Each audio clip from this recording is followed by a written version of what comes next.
till I can't no more. I got the horses in the back. Horse stock is attached. Hello friends, welcome to this video. इस video में मैं आपको Photoshop के basics और कुछ useful tools के बारे में बताऊंगा। आपके सामने ये इंटरफेस है। सबसे पहले हम एक न्यू फाइल क्रिएट कर लेते हैं ताकि आप मेरे साथ सेम पेज पर प्रैक्टिस कर सकें। यहाँ फाइल पे जाके न्यू पे क्लिक करें। यहाँ पे जिस भी साइज़ की फ़ाइल बनाना चाहते हैं आप बना सकते हैं। अभी हम ये डिफ़ॉल्ट वाली यूज़ करते हैं, width 5 inches and height 7 inches, resolution 200 की सिलेक्ट की हुई है। आप कोई भी सिलेक्ट कर सकते हैं अपनी रिक्वायरमेंट के हिसाब से। यहाँ पे हम क्रिएट कर देते हैं। तो न्यू फाइल बनाने के बाद आप इस तरह के इंटरफेस पे आ जाते हैं, जिसमें यहाँ लेफ़्ट साइड पे टूल्स होते हैं जिसको टूल बार बोलते हैं, और राइट साइड पे डाउन पे यहाँ देख सकते हैं यहाँ लेयर्स पैनल है।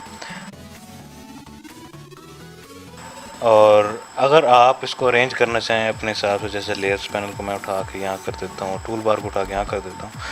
और अगर आपसे कोई चीज़ डिसअपीयर हो जाती है, जैसे मैं इस क्रॉस पे क्लिक करता हूँ तो ये बिल्कुल गायब हो जाएगा।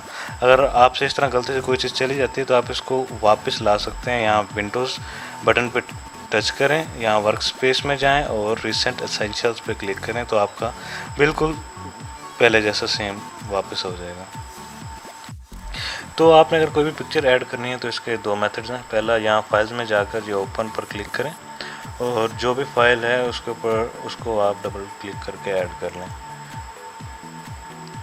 और दूसरा मेथड ये है कि आप अपने कंप्यूटर में उस फाइल पर जाएं और उसको क्लिक करके ड्रैग करें और यहाँ फोटोशॉप के आइकन पर लेके आएँ और ऊपर यहाँ पे इस तरह ऊपर जहाँ ये फाइल का नेम है उसके साथ आप ड्रैग करके छोड़ दें तो यहाँ पे फाइल ऐड हो जाएगी वही वाली। इसमें आप एक से ज़्यादा फाइल्स भी ऐड कर सकते हैं। जैसे अभी मैं दूसरी फाइल ऐड करता हूँ तो दूसरी फाइल ऐड हो जाएगी और दोनों फाइल्स पर आप अलग अलग काम कर सकते हैं, दोनों को अलग अलग एडिट कर सकते हैं एक ही टाइम में इस तरह। तो हमारे पास दो पिक्चर्स ऐड हो चुकी हैं।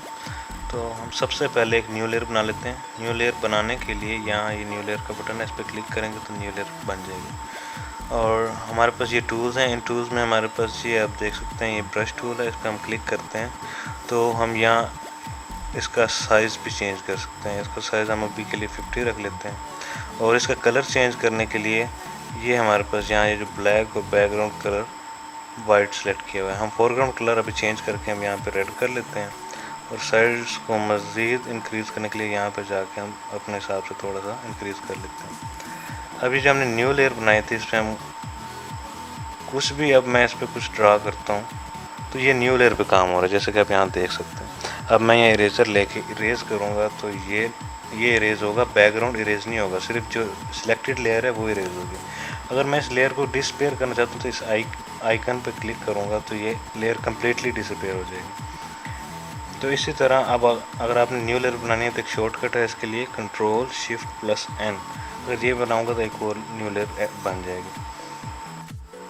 जैसे कि अब मैंने ये इस लेयर पे जो भी काम किया इजीली इरेज हो गया और रिमूव हो गया। अगर ये लेयर मैं रिमूव करना चाहता हूँ तो इसको क्लिक करके ड्रैग, ये डिलीट का बटन है, इस पर ड्रैग करूँगा तो ये इजीली डिलीट हो जाएगा।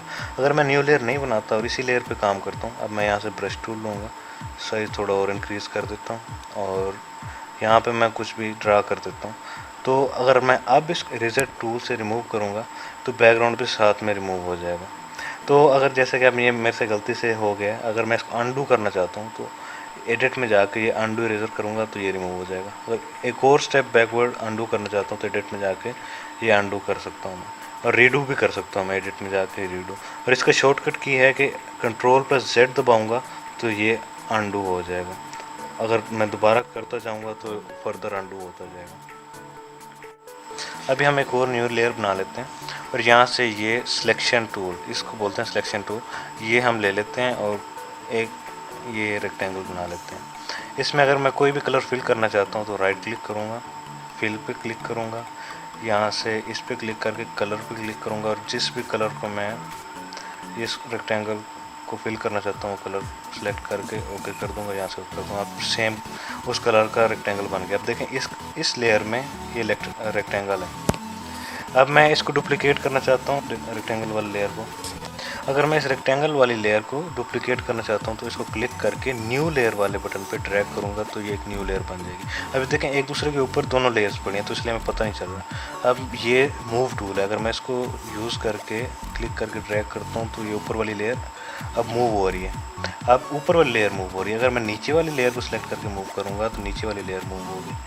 इसी तरह मैं अगर इसको डुप्लीकेट करना चाहता हूँ, अभी मैंने आपको ये तरीका बताया। अब दूसरा मेथड ये है कि Ctrl+J दबाएंगे तो ये डुप्लीकेट हो जाएगी। अभी थर्ड लेयर बन चुकी है। अब मैं इसको पकड़ के ड्रैग करूँगा तो ये मूव होगी। अब मूव सिर्फ इसलिए हो रही है क्योंकि मैंने ये मूव टूल यूज़ कर रहा हूँ। अगर कोई और टूल आप यूज़ करें सेलेक्ट किया हुआ होगा तो फिर ये मूव नहीं होगा।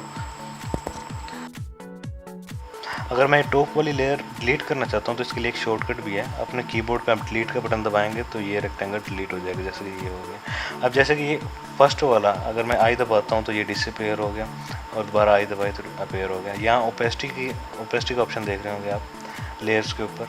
अगर मैं इसको पकड़ के कम कर देता हूँ, ड्रैग करता हूँ तो इसकी ओपेसिटी लो हो रही है। ओपेसिटी और फिल दोनों तकरीबन सेम चीज़ है। अब मैं नीचे वाले लेयर को पकड़ के इसकी फिल कम कर देता हूँ तो आप देख सकते हैं कि तकरीबन सेम ही चीज़ है। अगर मैं परफेक्ट स्क्वायर बनाना चाहता हूँ मैं शिफ्ट दबा के रखूँगा और ड्रैग करूँगा। अब जैसे मैंने शिफ्ट दबा के रखा हुआ तो परफेक्ट स्क्वायर बनेगा। अब इसी तरह हम इस सिलेक्शन टूल में जाते हैं तो क्लिक करके रखूँगा, नीचे एलिप्टिकल टूल आ गया। अगर मैं इसको भी अभी ऐसे ही ड्रैग करूँगा शिफ्ट दबा के तो परफेक्ट सर्कल बनेगा। अगर मैं शिफ्ट छोड़ देता हूँ तो ये इक्लिप्स बन रहा है। जैसा कि आपने देखा था हमने दो पिक्चर्स ऐड की थी, एक ये वाली और एक ये वाली। अगर आप ये वाली लेयर दूसरी पिक्चर पे ऐड करना चाहते हैं तो आप इस पर क्लिक करके इसको ड्रैग करें दूसरी पिक्चर के ऊपर तो ये इस पिक्चर में आके अगर आप ड्रॉप करेंगे तो ये इसके अंदर आ जाएगी, इस पिक्चर के ऊपर आ जाएगी। आप इसको मूव करना चाहते हैं तो मूव टूल से मूव कर सकते हैं, लेकिन अगर आप इसको ट्रांसफॉर्म करना चाहते हैं मतलब बड़ा या छोटा करना चाहते हैं तो इसके लिए आप जाएंगे एडिट के अंदर और एडिट के अंदर जाने के बाद फ्री ट्रांसफॉर्म के ऊपर आप क्लिक करेंगे। सामने इसका शॉर्टकट की लिखा हुआ है Ctrl+T, आप ये प्रेस करेंगे तो आपके पास ये एक्टिव हो जाएगा। आप इसको क्लिक करके ड्रैग करेंगे तो ये छोटा बड़ा होगा। अगर यही आप माउस थोड़ा दूर लेके जाएंगे तो ये रोटेट का ऑप्शन आ जाएगा। अब अगर आप क्लिक करके ड्रैग करेंगे तो ये रोटेट होगा। जिस तरह आप रोटेट करना चाहते हैं या ट्रांसफॉर्म करना चाहते हैं उस तरह आप करके एंटर का बटन दबाएंगे तो ये उस तरह ट्रांसफॉर्म हो जाएगा। अगर आप इसको इस लेयर को डिलीट करना चाहते हैं इस वाली लेयर को तो आप डिलीट का बटन दबाएं और ये डिलीट हो जाएगी। अब मैं आपको बताता हूँ कि आप किसी भी पिक्चर को क्रॉप कैसे कर सकते हैं। टूल बार में हमारे पास एक क्रॉप टूल है। अगर आप इसका शॉर्टकट यूज़ करना चाहते हैं तो सी दबाएंगे और हमारे पास सी दबाने से क्रॉप टूल एक्टिव हो जाएगा और आप अपने हिसाब से इसको क्रॉप कर लें और क्रॉप करने के बाद आप एंटर की दबाएंगे तो ये क्रॉप हो जाएगा। अगर आप इसकी वैसे तो कुछ डिफ़ॉल्ट रेशियोज़ दी गई हैं जैसे कि 1/1 स्क्वायर साइज़ 4/5 5/7 16/9 आप अपने हिसाब से भी कर सकते हैं। हम अभी स्क्वायर वाली यूज़ करते हैं 1/1 वो यूज़ करने से देखें बिल्कुल स्क्वायर साइज़ की पिक्चर बन गया। अब हम एंटर करेंगे तो ये इस तरह क्रॉप हो चुकी है। अगर इस पिक्चर के ऊपर मैं कोई और पिक्चर ऐड करना चाहता हूँ तो वो मैं पिक्चर के ऊपर जाऊँगा और उसको क्लिक करके ड्रैग करूँगा फोटोशॉप के ऊपर और ये इस तरह ऐड हो जाएगी उसी पिक्चर के ऊपर। जैसे आप देख सकते हैं बिल्कुल न्यू लेयर बनी है। अब इस लेयर को आप मूव कर सकते हैं मूव टूल से। अगर इसको आप ट्रांसफॉर्म करना चाहते हैं तो उसी तरह एडिट में जाके फ्री ट्रांसफॉर्म में जाके या शॉर्टकट की यूज़ करके ट्रांसफॉर्म भी कर सकते हैं अपने हिसाब से, तो जिस तरह मर्ज़ी सेट करें। अगर आप इसको रेज़ करना चाहते हैं तो रेज़ टूल से रेज़ कर सकते हैं। अभी जैसा कि आप देख सकते हैं नीचे वाली बैकग्राउंड वाली लेयर के सामने लॉक बना हुआ है तो मतलब इस लेयर को मैं मूव नहीं कर सकता, इसके ऊपर कुछ नहीं कर सकता। अगर मैं लॉक के ऊपर क्लिक करूँगा तो अनलॉक हो चुकी है। अब मैं लेयर को मूव कर सकता हूँ। अब जैसे कि ये लेयर नीचे आ गई तो ये मेरी शो नहीं हो रही और अगर ऊपर ले जाता हूँ तो मुझे ऊपर वाली लेयर शो होती है। अब अगर मैं इसकी ओपेसिटी कम कर देता हूँ, ओपेसिटी कम करने से मतलब अब नीचे वाली इमेज भी शो हो रही है, ये ट्रांसपेरेंट होती जा रही है। अब यही मैं अगर इसकी ओपेसिटी फुल कर देता हूँ तो फुल नज़र आएगी। इसको नीचे ले जाता हूँ उस इमेज की अगर ओपेसिटी कम करता हूँ तो अब मुझे नीचे वाली इमेज शो होने लग गई है। तो इस तरह ओपेसिटी यूज़ करके भी आप डिफरेंट इफेक्ट्स बना सकते हैं। तो इस वीडियो में मैंने आपको कुछ बेसिक टूल्स के बारे में बताया जो कि अगर आप फ़ोटोशॉप यूज़ करते हैं तो उनके बारे में आपको पता होना बहुत ज़रूरी है।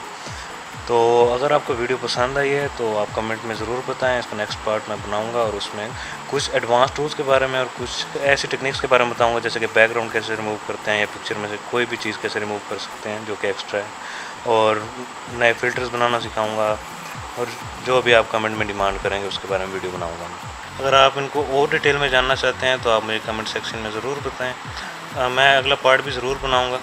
और अगर आपको वीडियो पसंद आई है तो आप चैनल को सब्सक्राइब करें और लाइक करें। थैंक यू, तब तक के लिए अल्लाह हाफ़िज़।